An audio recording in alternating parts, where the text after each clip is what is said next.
Good morning, Jefferson City. It is Thursday, May 28th. I'm Erin. This is the NT Daily. Kelton, we were just talking about this, but are you ready for the weekend? I'm ready for the weekend. I'm very ready. It's been rough. These holiday weekends, they don't tell you when you have kids how hard it is to recover from these long holiday weekends. PSA for all of those.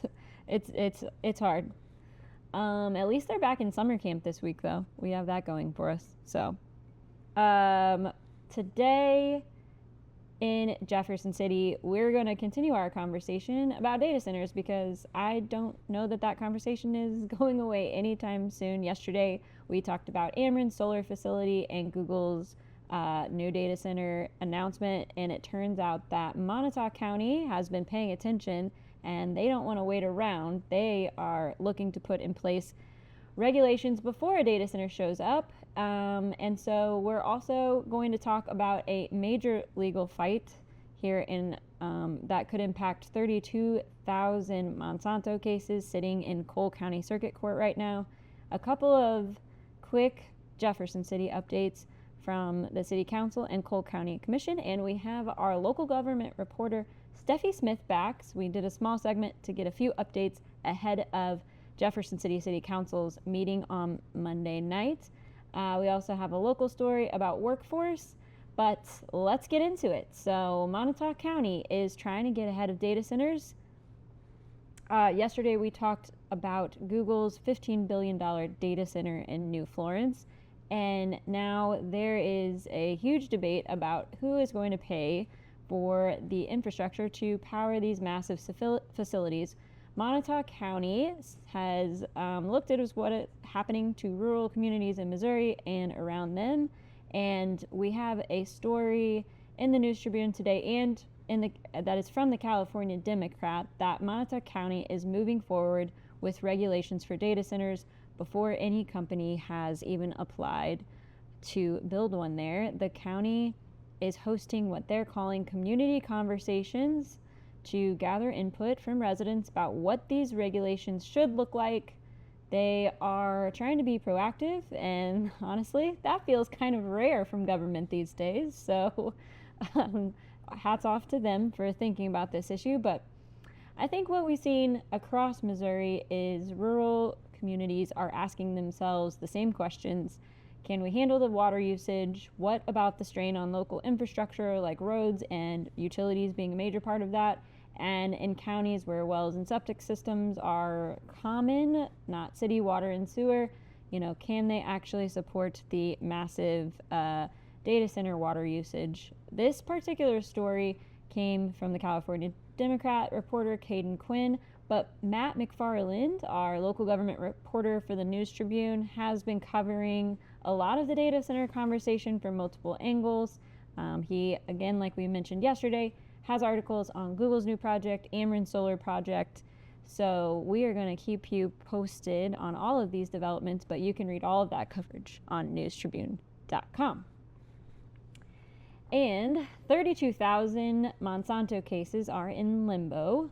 Shifting gears a little bit here, there's a big legal development that could impact thousands of people waiting for their day in Cole County Circuit Court. There's about 32,000 plaintiffs within the Monsanto cases open in Cole County that have until June 4th to opt into a proposed $7.5 billion federal settlement over Roundup, the weed killer that has been linked to non-Hodgkin's lymphoma.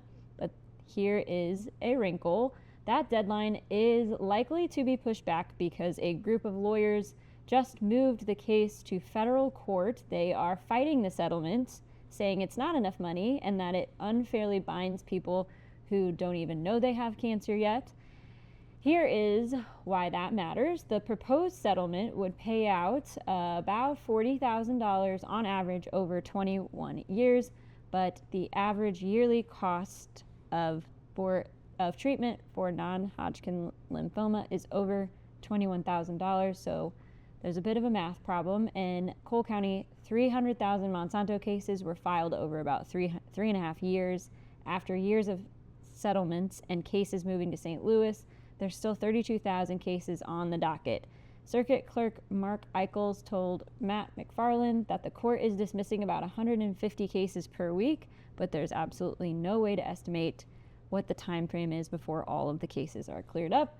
So this is a massive ongoing legal situation that has unfortunately been a burden on the Cole County system for years and is set to probably stay tied up in federal court for a few years as well. So we will continue to keep you updated as that develops, but Matt has a good article to get you caught up in the paper and online at News Tribune.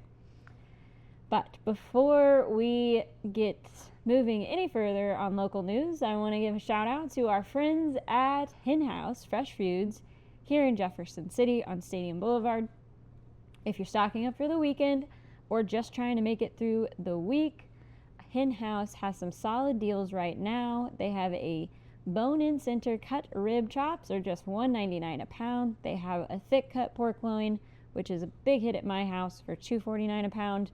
Hot dogs are only 99 cents. They also have blueberries for $3.49 a pint, pineapples for $3.49 each, and sweet yellow onions for $1.29 a pound. Hen House Fresh Foods is at 1904 Southwest Boulevard. These prices are good through June 2nd at their Jefferson City location. We have a few quick local updates. First, the Jefferson City Council has a few rezoning requests that we wanted to make sure everyone was aware of. The Hawthorne Bake property at 800 West Truman Boulevard, Planning and Zoning has already recommended the approval.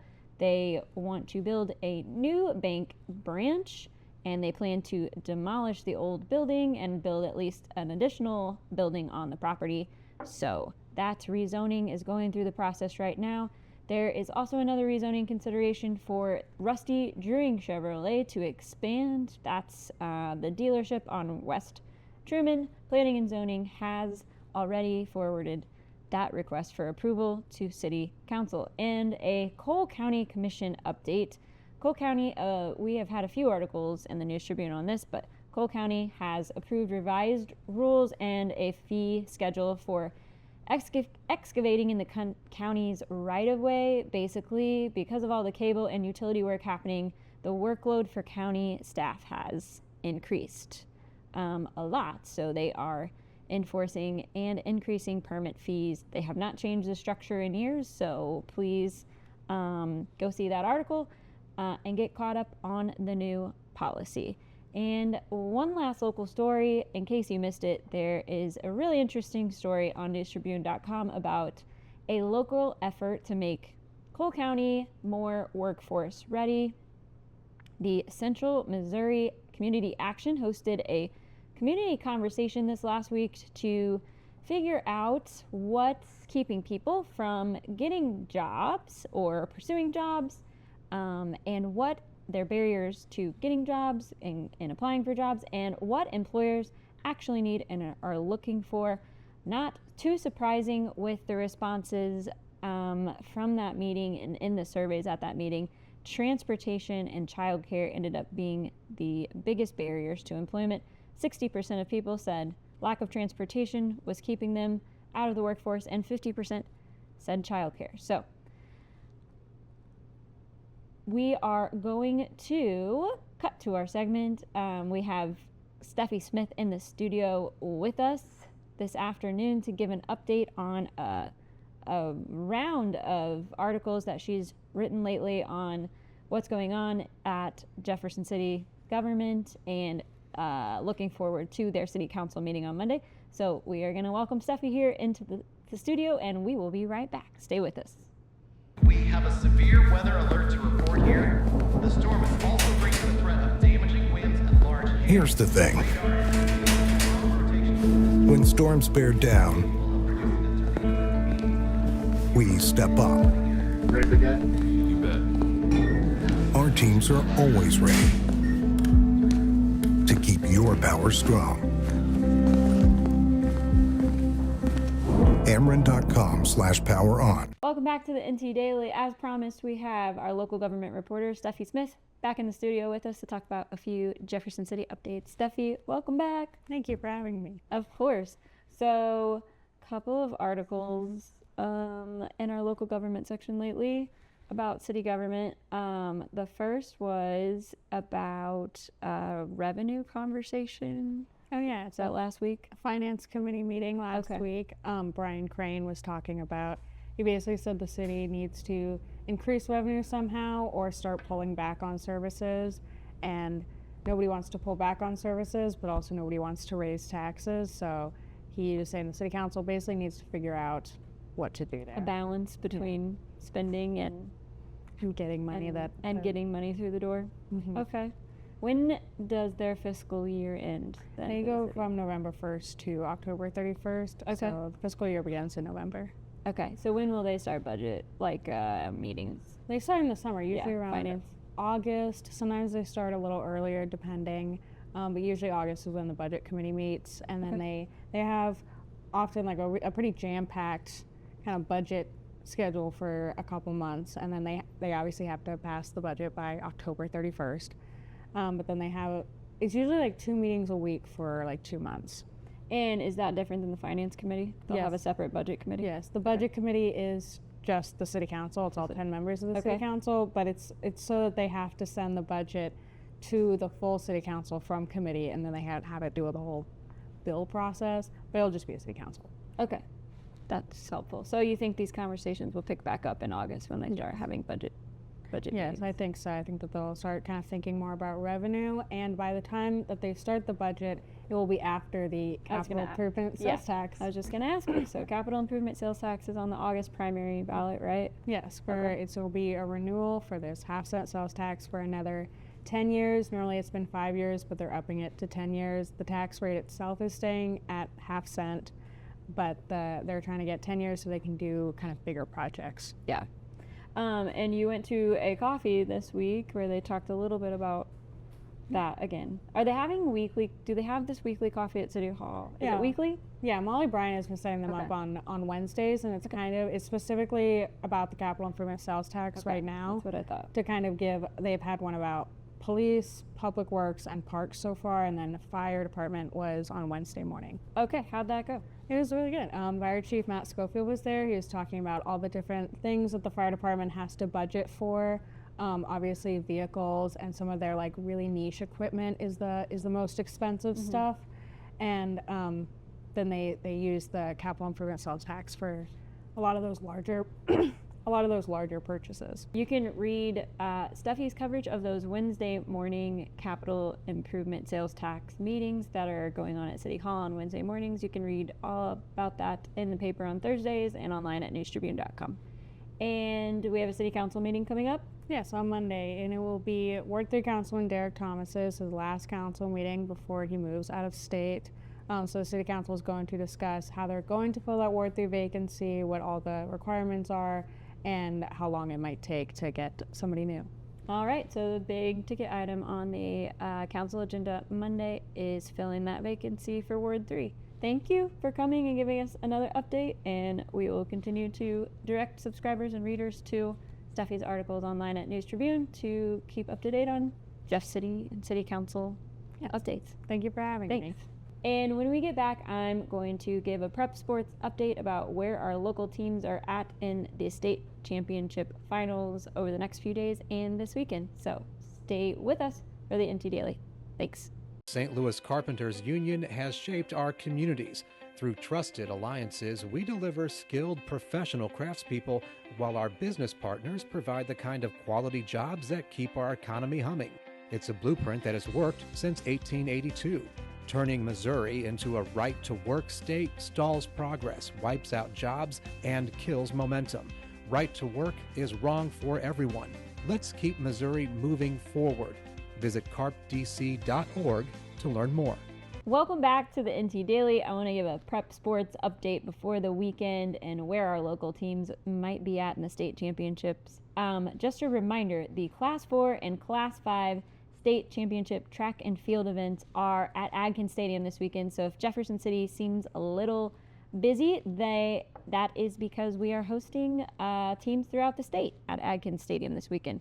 And I want to give an update on where some of our local teams are still at in their route to play in the state championship.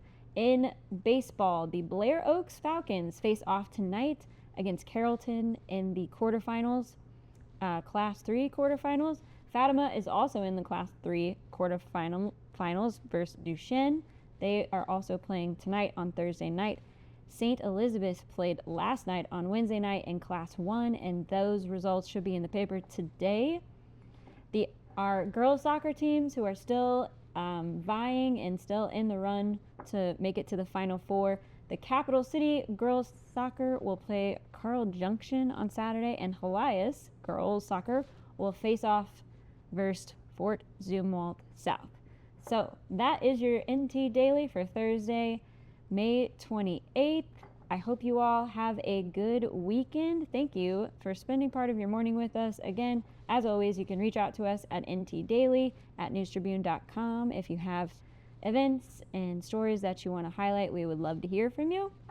And we have lots of guests coming up on the NT Daily over the next few weeks, so stay tuned on some special guests that we may have coming up. We'll be active on social media, but otherwise, have a great, safe weekend. Kick off your summer weekends, and we will see you back next week on Monday. Have a good one.